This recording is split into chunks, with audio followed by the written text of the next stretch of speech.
money, the clothes on your back, fishing nets, and animal feeds. What do these products have in common? They are all made from cotton.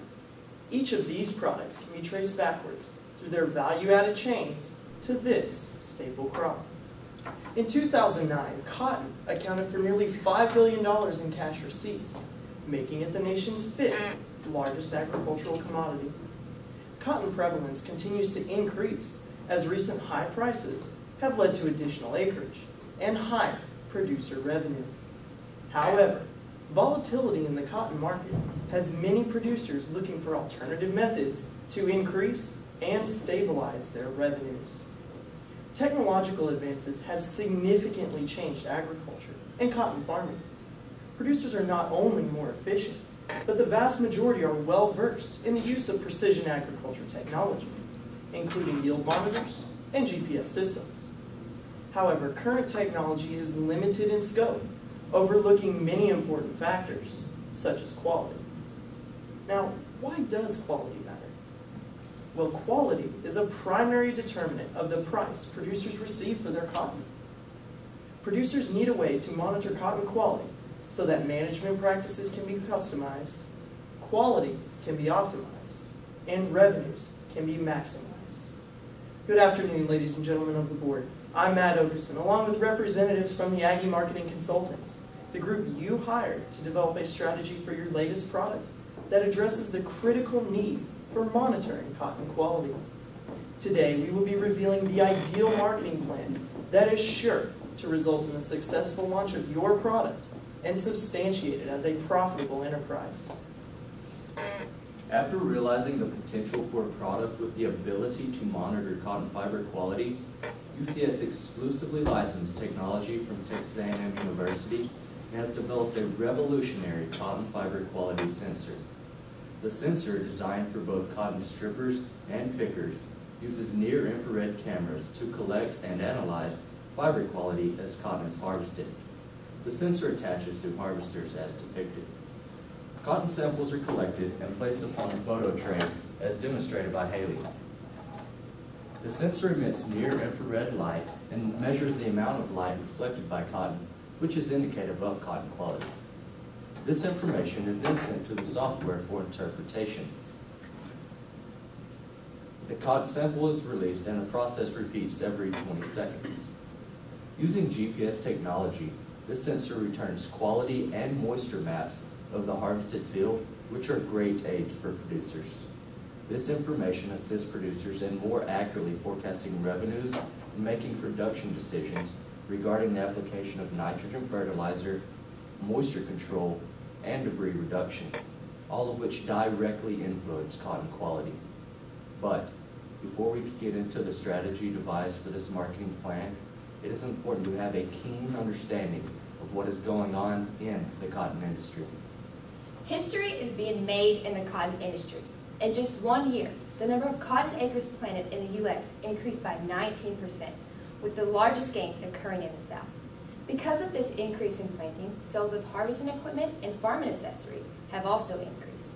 Additionally, the demand for the nation's cotton is predicted to be 25% higher than in years past, and cotton prices have increased by 150% in the last 18 months. However, while prices are high, costs of production are also on the rise, forcing producers to become more efficient. An additional concern is the future of government support for producers as a result of Brazil's WTO claims. Today, there are almost 19,000 cotton farms in the United States, 86% of which are located in the South.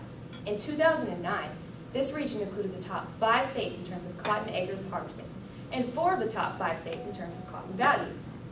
Texas, Arkansas, Mississippi, Georgia, and North Carolina account for over 75% of the acres harvested in the U.S., and $2.6 billion, or 68% of the nation's cotton value.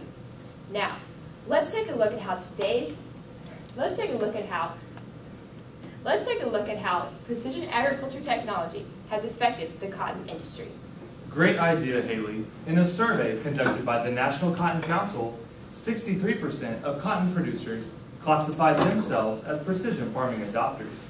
Of these producers, the highest rates of adoption were among farmers in the southern U.S.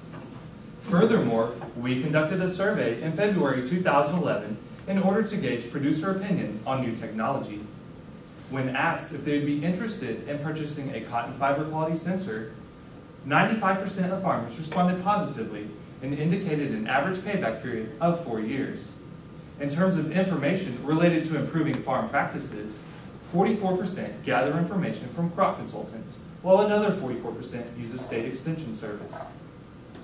Based on this primary and secondary research, it is clear that today's cotton industry exhibits great potential for a cotton fiber quality sensor. But given this potential, what about possible competitors? Fortunately, there are currently no direct competitors on the market for a cotton quality sensor. But don't get too comfortable. Research is being conducted by the University of Georgia on the development of a similar cotton quality sensor, which could become a future competitor. Additionally, Monsanto is developing biotechnology to enhance the quality of cotton with a new strain of genetically modified cotton seed. This improved input could limit producers' benefits from using your sensor. The good news for you is that both the similar product and the new seed are at least 3 years from market release. Just as important as research, the analysis of that research helps identify market opportunities. The use of the SWOT framework identified patent protection and the absence of similar products as key advantages for your product. On the other hand, lack of producer awareness and volatility in cotton prices are seen as primary disadvantages. Now, you may be wondering what this means in terms of the ideal target for your product. Based on this research and analysis, we identified a number of potential target markets. Custom harvesters and cotton gins provide a small market which would limit the product's success. Cotton gins are experiencing difficulties keeping up with low-cost competitors due to the rise in outsourcing. Equipment manufacturers and equipment dealers present a market dependent on the sale of new harvesters, which would limit sales of the sensor. After extensive analysis, we concluded that cotton producers in the southern U.S. will be the ideal target market for your product. The average producer in this market is male, 55 years of age, and farms an average of 1,300 acres. Average value of sales are nearly $440,000 annually, with a net cash farm income of almost $160,000. Because of high producer income, as well as large size and concentrations of farms in this region, cotton producers in the southern U.S. have the highest market potential for your product. The business proposition AMC has devised consists of 3 primary objectives and a strategy statement for achieving those objectives. AMC anticipates this product to capture 6% of the target market by year 3, with yearly objectives of 1.5% for year 1, another 1.5% for year 2, and an additional 3% captured in year 3. We anticipate this increase for year 3 due to increased customer testimonials and product awareness. In terms of product recognition, this sensor will achieve 75% and 85% in years 2 and 3, respectively, among the target market. Additionally, sales and support staff will strive for a customer satisfaction rate of at least 90% annually. In order to achieve these marketing goals and objectives, UCS's cotton fiber quality sensor will be branded as Cotton Vision, and potential benefits to producers will be communicated through the slogan, "Profits you can see." Levi and Matt will now describe how this strategy will be placed into action. Thanks, JC. AMC has devised tactical product positioning, pricing, placement, and promotional methods for Cotton Vision. Positioning Cotton Vision as the industry standard will be achieved by selling not just the sensor, but a complete package designed to meet the needs of our customers. Each unit includes 2 sensors as well as the necessary software. Installation of the product and software training will be offered complimentary and performed by a member of UCS sales team.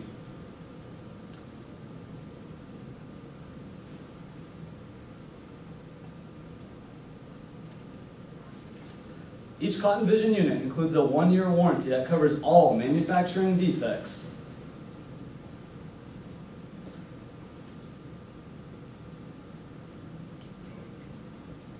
And customers will have continual access and support for any questions and troubleshooting. In the initial years of Cotton Vision's release, UCS will utilize a first-to-market pricing approach. The retail price of $30,000 per unit has been determined based on the following factors. With per unit production cost totaling $20,000, each unit will carry a 50% markup to account for operational and marketing expenses and establish a favorable profit margin.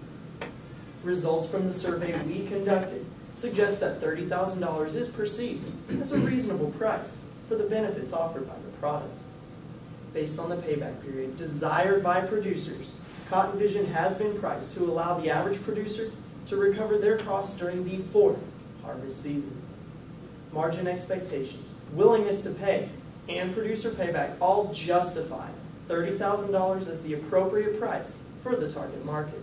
But what about getting Cotton Vision to potential customers?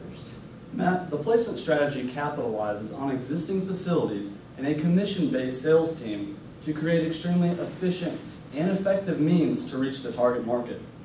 UCS Distribution Center in Cotton, Georgia will be used to house and receive units manufactured by the supplier. Units made from the distribution center will be made directly to sales representatives who will personally deliver them to the customers. 10 sales representatives will be employed during years 1 and 2, while 3 additional sales representatives will be hired in year 3. Sales representatives will be responsible for product sales, delivery, installation, and training customers. The integrated marketing communication strategy will incorporate a combination of personal selling, sales promotions, advertising, and public relations. Because of the nature of the agriculture industry, personal selling through the sales team will focus on a trust-based relationship approach and strive to build equity with potential customers. A main source of information gathering and new product introductions are trade shows. Cotton Vision will be promoted directly to producers at 6 Southern Farm and Trade shows annually. Cotton Vision will also host a launch party prior to the first trade show, the Beltwide Cotton Conference, in order to demonstrate and communicate potential benefits of the product. Quarterly advertisements will appear in industry and trade publications. UCS will also sponsor an existing section of Cotton Grower magazine, which is conveniently titled Cotton Vision and discusses the future of cotton farming. The Southeast Farm Press and Delta Farm Press websites will be utilized for online targeted advertising as well. Cotton Vision will also have its own website containing video demonstrations, software tutorials, and customer testimonials. As the target market becomes increasingly experienced with social media, these outlets will be used to share information relevant to cotton farming. Crop consultants and state extension agents serve as primary information sources for producers and will serve as a valuable liaison between Cotton Vision and potential customers.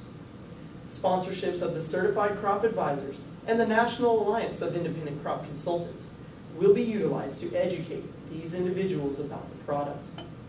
Cotton Vision packages will also be donated to state extension agents as a means for independent review and publicity. Thanks, Levi and Matt.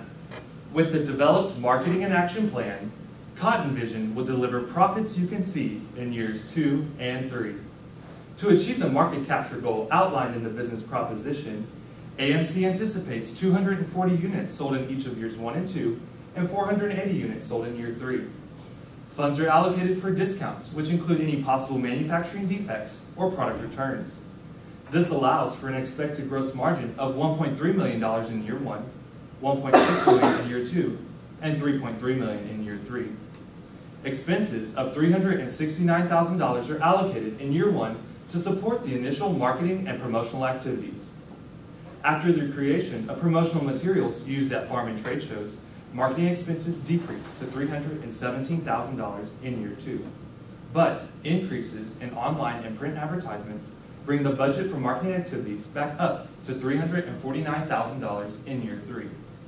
After operational overhead, the expected net income in year 1 is a loss of $35,700. Year 2 recovers this loss, earning a potential net income of more than $361,000. By the end of year 3, the estimated 3-year profit is nearly $1.8 million. In year 3, 2.42% of gross sales will be spent on marketing. The return on marketing expenses is 4.17%, and a profit margin of 10.11% is expected. In order to ensure these positive financial outcomes, we have identified several key performance indicators that will be monitored. That's right, Wesley. Performance in 3 key areas, market capture, brand awareness, and customer satisfaction, will be continuously tracked on our marketing dashboard, and contingency plans will be used if actions need to be taken. Measuring progress towards achieving Cotton Vision's market capture objective will be evaluated using quarterly sales numbers and annual market size estimates. Additionally, the development of potential products will be monitored. But what if progress towards this objective is not met? Well, Haley, if the analysis demonstrates that Cotton Vision is exceeding its market capture goals, the pricing strategies and market objectives should be reevaluated. However, if Cotton Vision fails to meet its market capture objective, UCS should provide the sales team with additional incentives to close the gap. Cotton Vision's movement toward achieving brand awareness will be tracked by conducting target market focus groups and surveys. Additionally, sales representatives will report on the response of potential customers, and UCS will survey extension agents and crop consultants to determine whether or not Cotton Vision's marketing strategy has effectively reached the target market and their influencers. JC, what are the contingency plan actions for this objective? Let's look at those options. If the strategy has created brand awareness in the target market that exceeds the goal, UCS should consider expanding the scope of Cotton Vision to include cotton producers in other states. Conversely, if Cotton Vision's brand awareness is not up to par, UCS should consider increasing promotions and advertisements, as well as increasing presence at farm shows. That contingency plan is right on track, JC. Customer satisfaction will be gauged through interviews conducted with the sales team. Furthermore, complaints and return products, as well as the number of calls to technical support, will be factored into the rating. If Cotton Vision achieves a customer satisfaction rate of 90% or more, UCS should encourage word-of-mouth promotion by implementing a customer referral incentive program. On the other hand, if Cotton Vision fails to meet its satisfaction goal, UCS will need to provide additional training to its sales and support staff. By monitoring these 3 areas, market capture, brand awareness, and customer satisfaction, UCS can continually track Cotton Vision's progress towards its goals and make adjustments to ensure that Cotton Vision remains a profitable enterprise and reaches its fullest potential. There is a direct relationship between cotton quality, producer price, and ultimately revenue. While adjusting management practices has been proven to impact cotton quality, producers lack necessary information to make optimal changes. Cotton Vision can be the link needed between these factors. The market is conducive to the release of Cotton Vision now more than ever. There are currently no products that address the critical need for monitoring cotton quality. Additionally, the increased willingness to adopt precision agriculture technology suggests great market potential for your product. Our plan identifies the best target market and outlines the optimal strategy to substantiate your product as a fiscally sound enterprise. Cotton Vision will create profits that you, United Crop Solutions, can see. On behalf of the Aggie Marketing Consultants, I would like to thank you for the opportunity to work on this project and for allowing us to present our marketing plan. We are happy to entertain any questions you may have at this time.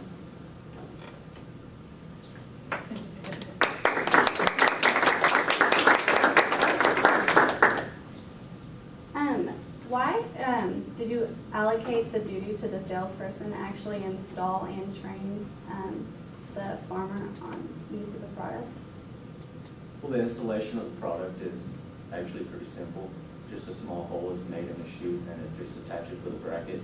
And with the salespeople, the numbers that we're trying to reach, they're only averaging a sale every 10 days. So we figured the duties for installation and training is very within their qualifications. But you got to be a little concerned about that because you have them wearing suits. And you're wearing a suit crawling around a cotton harvest. textures are actually being replaced as of later this afternoon. Oh, Yeah. Question. Please tell me a little bit about the short and long run elasticities of demand for this product.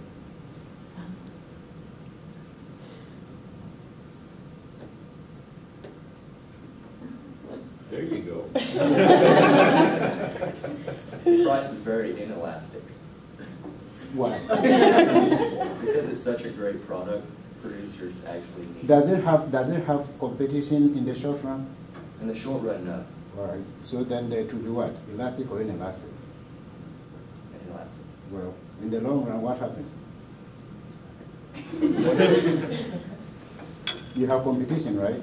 There will be other products in the long run, right? Right. Okay. So then what happens? It will become elastic. They become a little elastic. Okay. You also said that, I don't want to, but you also said that Brazil's complaint at WTO. What is that? Brazil is claiming that the U.S. cotton programs are unfairly distorting the trade.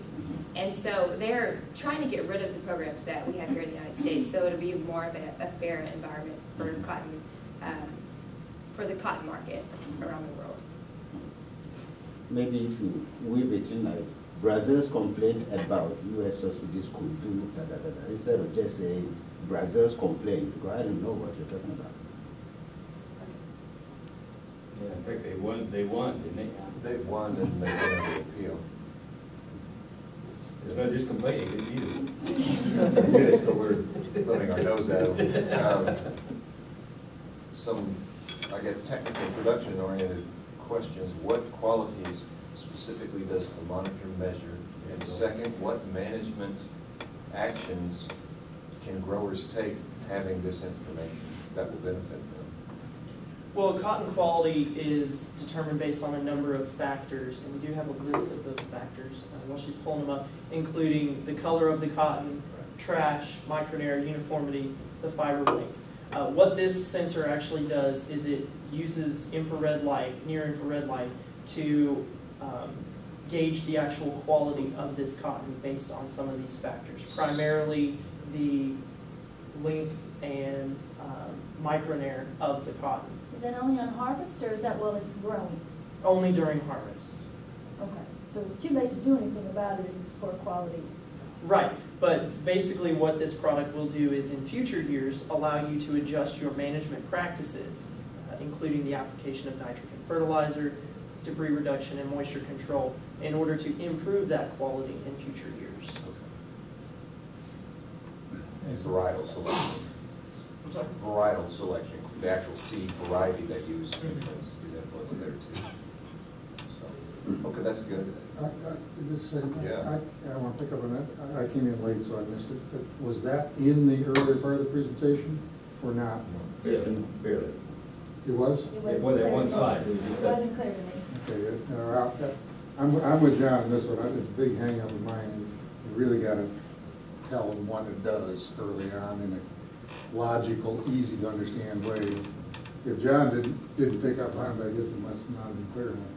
Because there's some qualities are just influenced by whether it rains or not, and this wouldn't have any bearing on that. Have you thought of any other strategic alliances that having this technology might let your growers take up as a result of knowing their quality at the harvest time level, at the field level? We did consider a number of other alliances, including cotton gins primarily. We did consider this as an opportunity with this information. Producers could use it sort of as a leveraging tool with gins when they sell their cotton to get a higher price for it. But unfortunately, with the number of gins decreasing in the United States, it didn't seem very feasible for this product's success in the long run. Okay. We can visit later if you want, but there's, right now quality is only measured after it arrives at a warehouse, after it's been stacked. If you'd have known the quality in advance, you might have stacked it differently, grouped things by quality. So I could think of things at the warehouse level that might be useful, particularly if the growers happen to own the gin in the warehouse, which a lot of them do. They could do a lot with that kind of information. So you might be able to market it that way. In terms of promotion, do you think that cotton farmers actually use social media sites like Facebook and? Definitely, and we actually did some research on the use of social media, and we have a chart of the different segments of different demographics based on age. And the average producer that we found is about 55 years of age, and based on that information, that segment, that demographic is actually that second to bottom line there, which is increasing at the highest rate. It doubled. The use of social media by this demographic actually doubled in just the last year alone. So while it's not going to be a primary method for promoting this product, definitely something that we need to keep in consideration when promoting the product in the coming And are years. these farmers part of the same survey that you? Yes. And how many farmers did you survey and where were they? We actually we surveyed about 100 farmers throughout Texas, mostly through the Panhandle, but it is a I guess a small number compared to the 19,000 farms that are here domestically. However, all the surveys were conducted in probably 20-minute conversations where we got quality information from them. So some of our analysis, actually a lot of our analysis came from that. Is that the same survey that you found out about their willingness to pay? Yes, ma'am. And what was the result that you showed here? How should that be interpreted? I think it was 7 points. 7.8. The willingness to pay, when we conducted this survey, we threw a number of different prices out at producers. What would their willingness to pay be based on the technology and the benefits that we communicated to them as potential benefits from this product? And this price of $30,000 received the highest rating while still making it feasible for you as a company to market this product. So how do I interpret the 7.8? Do I take that as a multiplier against the $30,000 price and make it a price discount? It was a rating on a scale of 1 to 10 on how willing would they be to pay $30,000. So that was the highest rank? It Or was was that your average rank? It was, well, the $30,000 price received a high rating. Obviously, as the price went down, producers are going to be more willing to pay a lower price. Yeah. But this rating received a higher response rate on average from producers that still made it feasible for you as a company to sell this product. I'm trying to see how I get from 7.8 out of 10 to knowing whether $30,000 is the right price. Well, we have. Did you do anything on any calculations for return on investment for them? Well, another thing that we had surveyed was the payback period, and due to the volatility of farming, cotton farming, they had said it ranged anywhere between 2 and 5 years, and it ended up averaging out about 4. So we threw some numbers at them, and like Matt had said, the average came out to be $30,000 at 78%. So that's a percent. 7.8 is a percent. 7.8 out of 10. Connect that to price elasticity for me again. Back to Bode's question. If you didn't get 10 out of 10 saying they'll buy it at 30,000, is 30,000 the right price? Based on some of the other factors, including the willingness or the payback period desired by producers, this price was the optimal price because it does meet within the payback period desired by these producers. It has a high willingness to pay from the survey we conducted. And as well as the margin expectations that we are hoping to establish for you as a company, $30,000 was the ideal price. And the revenue that they're generating comes from subsequent year improved yield, quality, and some calculation of the improved average price because you got better quality. Is that how you did that calculation? The revenue side of that? The annual returns are based on the when producers take their cotton and sell it, they receive a price. The first year it cost them $30,000. That's some cost. Right. Second year they now got $12,000 gain calculated on 13, how many acres and? Basically, what happens is the average farm is about 1,300 acres. So when we calculated the annual returns for this product, we considered the 1,300 acres as the average size. The average yield was about 900 pounds per acre, which comes, and from that calculation, we found that there were about 20% of cotton that actually receives a discount due to quality standards not being met. And the discount was about, based on, for our returns, 4 cents per pound. So that comes to about an average loss of $30,600 per year for one producer. The annual returns are about 40% of that, which is what we estimated the product to actually be able to increase quality. So those annual returns are actually the decreases in the amounts of discounts that a producer receives from their cotton in future years. Related to those qualities that are influenced by management? Correct. Then I'd use the word quality at the beginning of this presentation, and from then on I'd say micronair and length, if that's what you're talking about. Because there's so many dang cotton qualities, I would just start referring to specific ones and keep noting if they're influenced by management practices, or can be. I'm not sure I see it in there, but I'm just trying to think. You sunk $30,000 the first year. You had an opportunity cost from the $30,000. Is that factored in? Is there variable costs in running this thing annually, or is it just a one-time expense and you never have to pay 2 cents to maintain it? Or?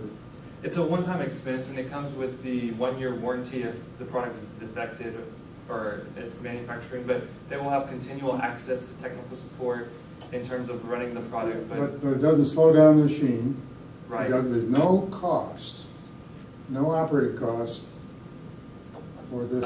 Other than battery power going to Okay, the, so you got, what's the annual cost of capital of $30,000 that you got sunk there?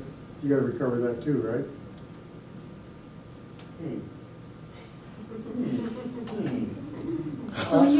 Just be ready with an answer, guys. Yeah, you got it figured in there. Oh, here it is. I don't know. I'm trying to think it through. That's all.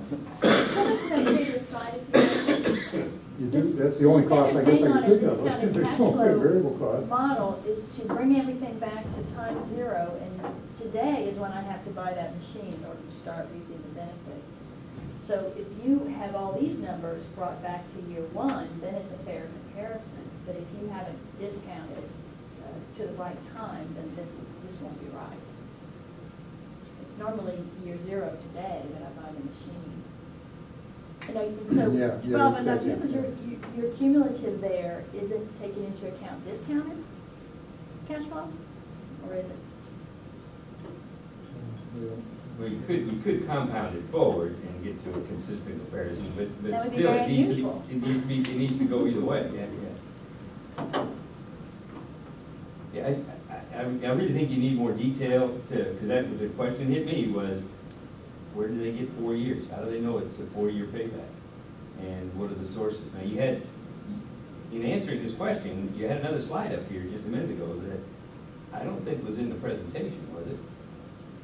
No. Huh? That showed the sources of the payback and. Yeah. Yeah, no, it was in the presentation. The one with the three corners and the $30,000. No, I thought there was another one.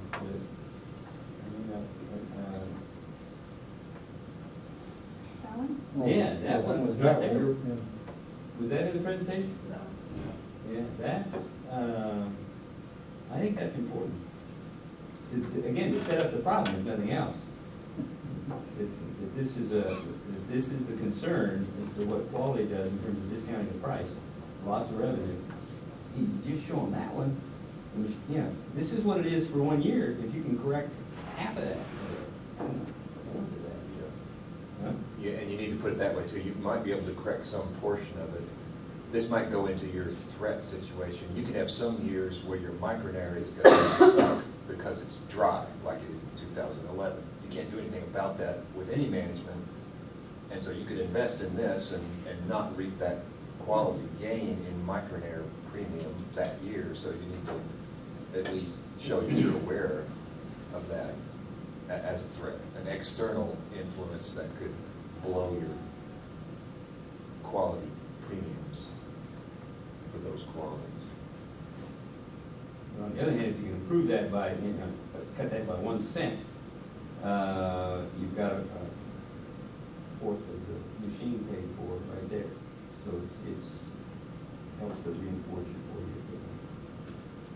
I have a question about the marketing expenses. I think it was Leslie.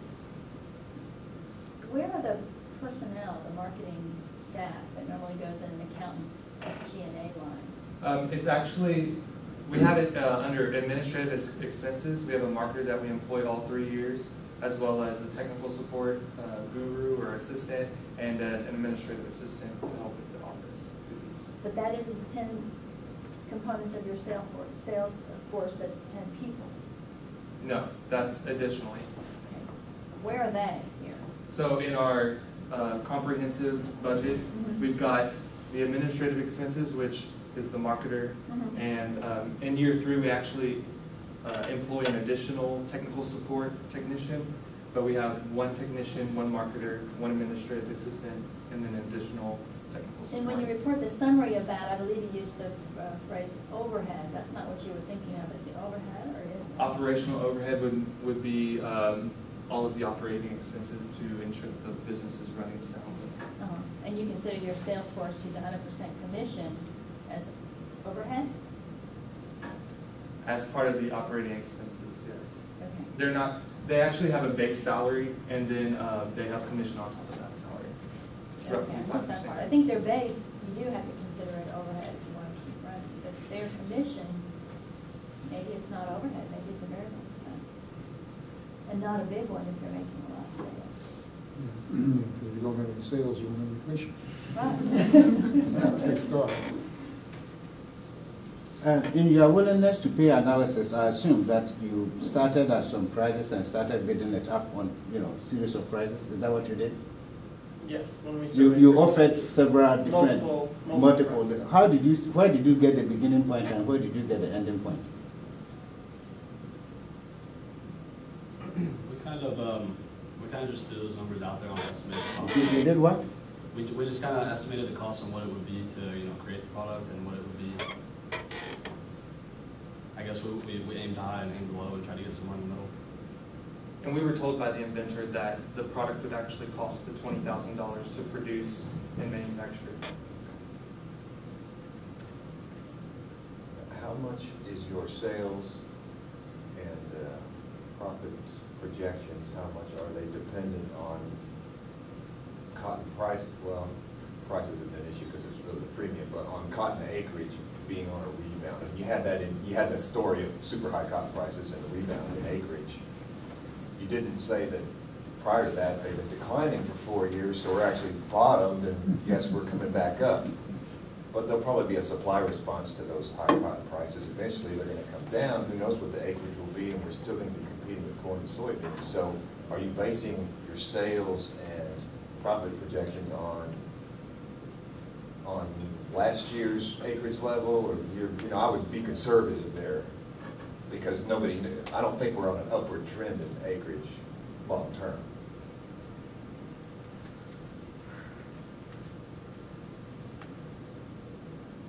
I mean, our sales projections were based off the target market, the demographics of being precision ag adopters, and seeing that they use more yield monitors, GPS systems, and they've been doing that over the last 5 years or so, right, even as acres are going down. So that's right. That's and actually so kind of influencing that, and with this new product and this new technology, hopefully increasing their revenues in the future years. I wouldn't base it on some,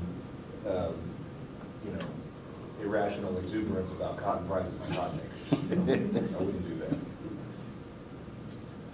How many cotton farmers in your target market use custom harvest and therefore don't own a harvester?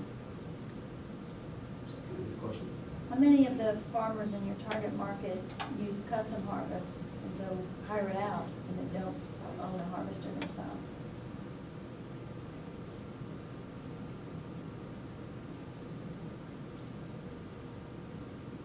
We don't have an exact number. but the 240 units sold. We figured that out, right? Yeah. We don't have an exact number on that, but our estimate of 240 units sold in each of years 1 and 2. Some farms may have 1 or 2 harvesters, and with the scope of the number of farms being nearly 19,000, over 18,000, we see that selling the 240 units, the custom harvesters, while they are an option as far as a target market, they weren't the ideal target market. You said there was a 1-year warranty, but that actually only covers 1 harvest. How does that benefit the cotton producer if it breaks year 2? Or how much would it cost to fix it if it goes beyond their 1-year warranty? Well, we looked at the advantages and disadvantages of extending the warranty. However, we figured in the 1 year that they were using it with extreme use as they would be in cotton farming, that if there was a manufacturing defect, it would happen in that 1 year. And as well, after that 1 year is up, covering the manufacturing defects, it will still have continual support to any technical issues or questions. So if they did have a part break on the unit, they would be able to still be able to contact our team, and if we could not troubleshoot the problem, we could either direct them back to the manufacturer for parts, or we could, if it was something that a machinist could fix, direct them to a local machinist.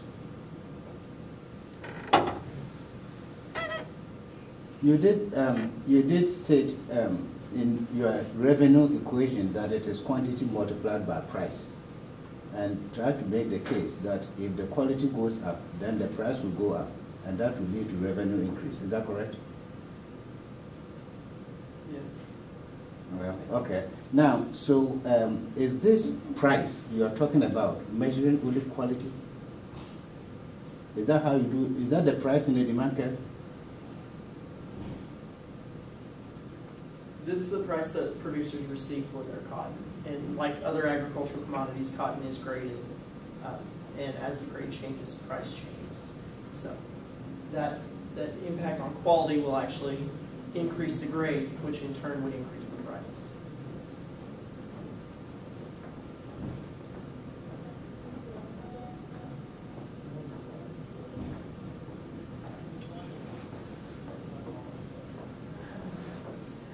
I think you need to make a little stronger case right up front about the importance of cotton quality.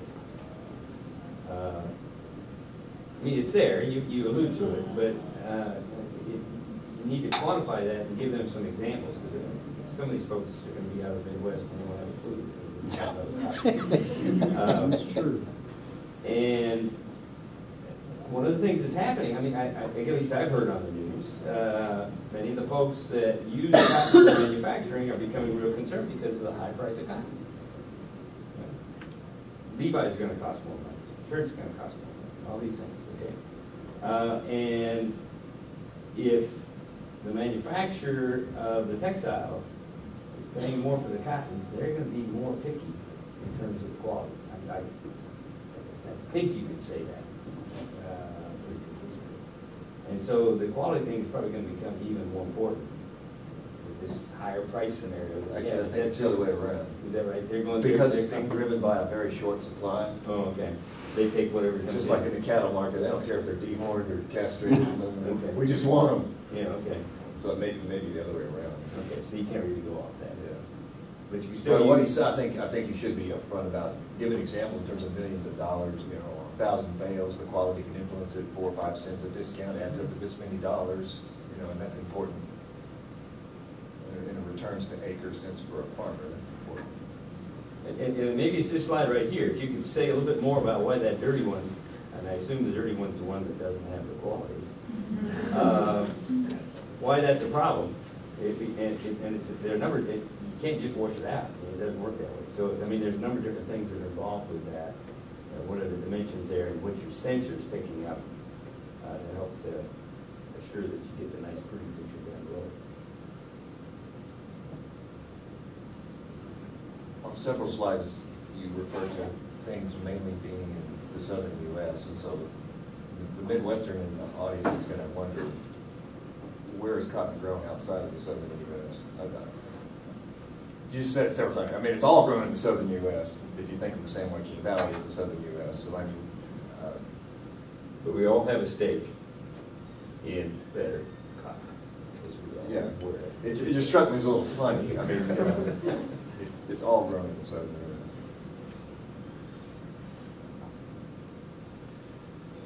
So how did you get your adoption rate? You were talking about first year 1.4 or something, 2.4. You threw out all kinds of rates out there. Where did you get them from?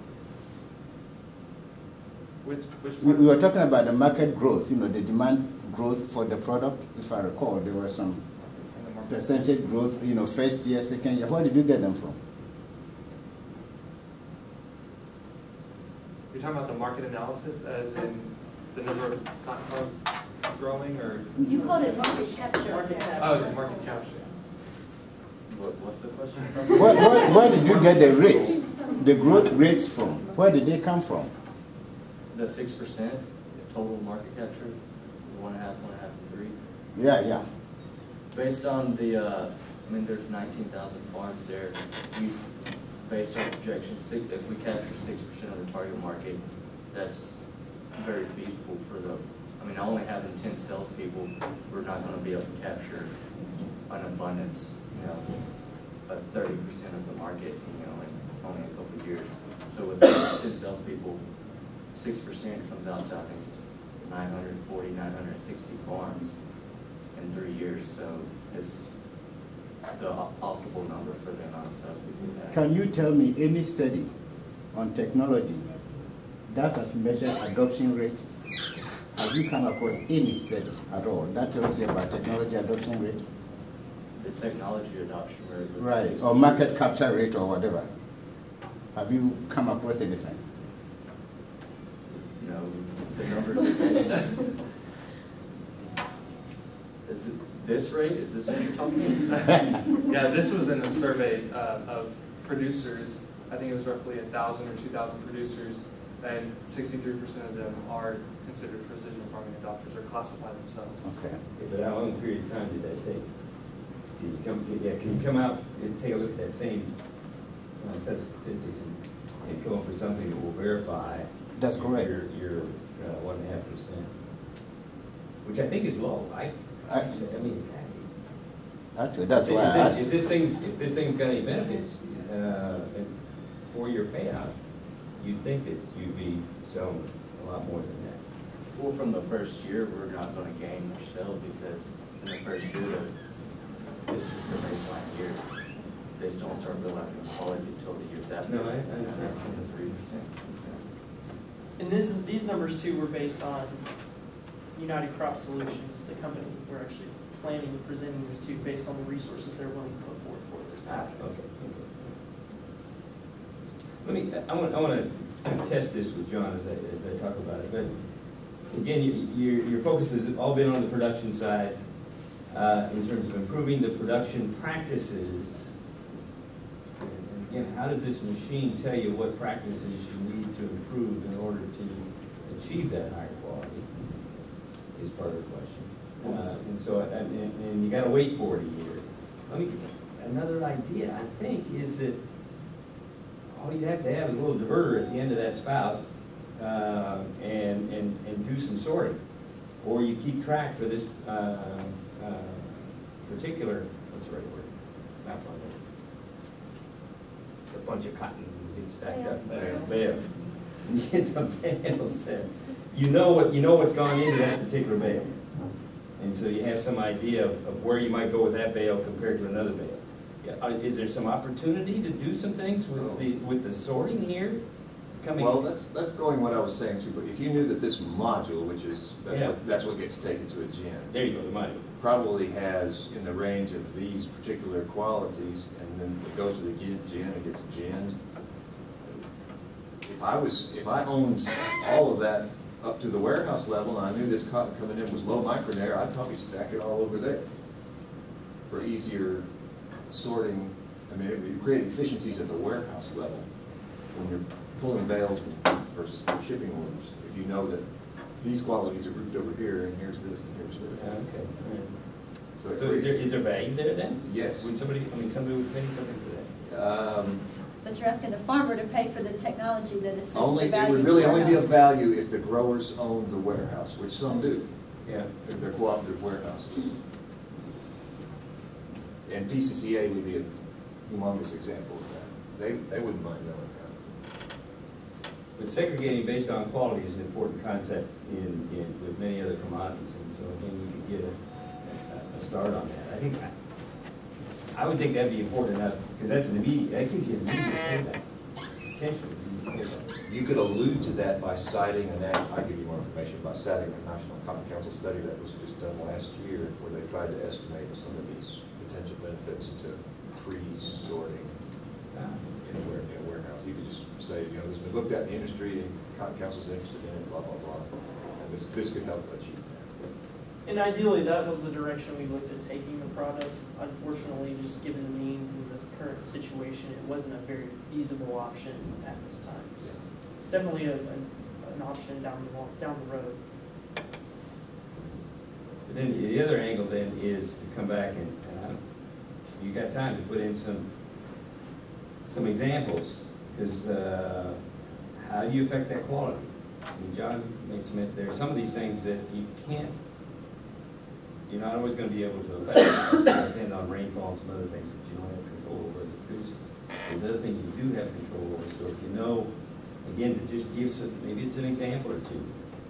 If you know that, and your little sensor has identified this particular problem in terms of quality, then here's some things that the producer could do about it the next year that would make a difference.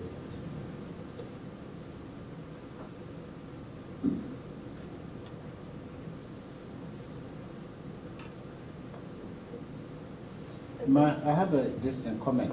My only other comment is the transitions. As one speaker is following the other, it must be strong. I mean, you must come in very, very confident. You must enter very forcefully, and don't head down or show weakness or anything like that. So if you are taking over, you must take over. You must come in strong. That is really the only comment I will make regarding the transitions. I think somewhere it was a little bit weak for me. So think about that and enter very strongly when you are taking over from the other person.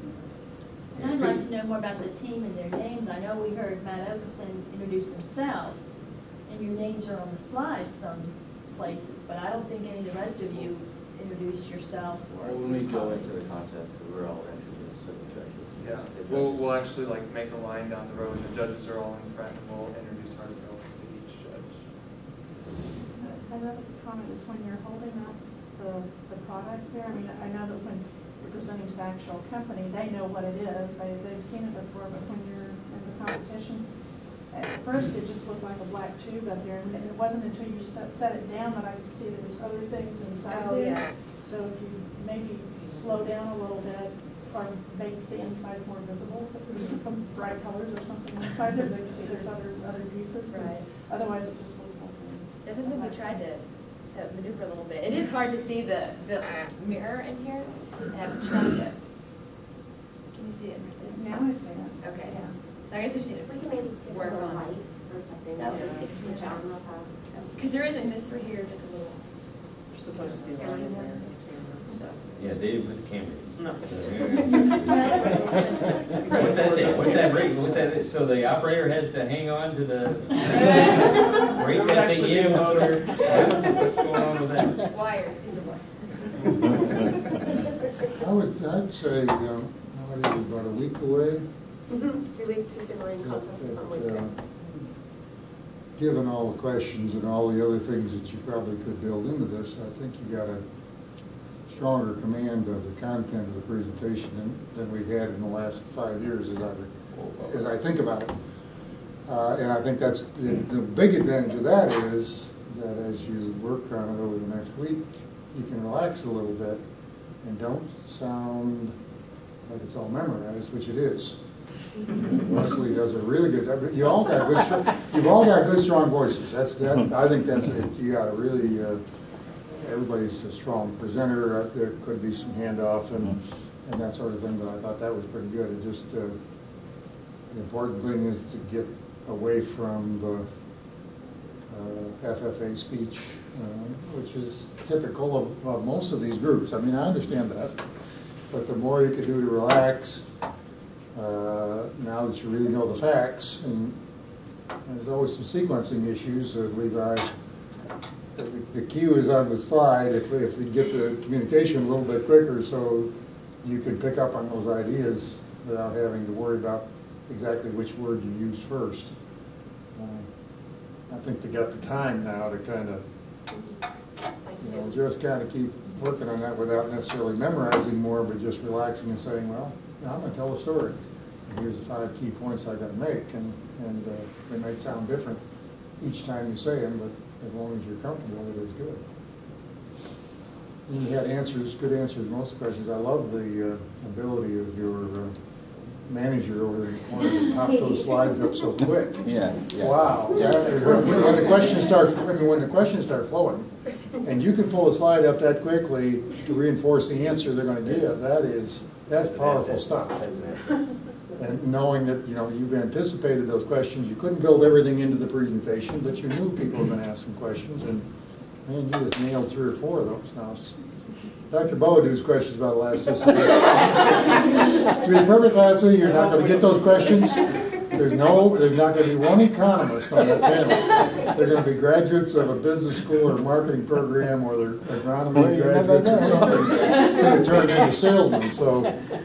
But to be put on the spot with something that you weren't expecting, Yeah. it's a little bit more prepared to handle that. Something you weren't expecting. But I think that, and keep in mind, you got fire management and finance and cotton marketing, worldwide experts at this crop. And their ideas are going to penetrate through a lot more than most of the judges will. But I did, the point about what is it that you're really trying to get out of this thing? If you didn't introduce the fact that you could change something management-wise as a result of it, it would actually produce some revenue stream. It's awful hard to understand what you're doing. Yeah. Good job. Thank you guys so much for coming. Questions and feedback. Got some work in the next couple days. It was always very nice to harass these kids. They know where you're going. It's like football. Tomorrow. Oh, pretty good. Good to see you. We still have Dr. Berlin there to give the slide.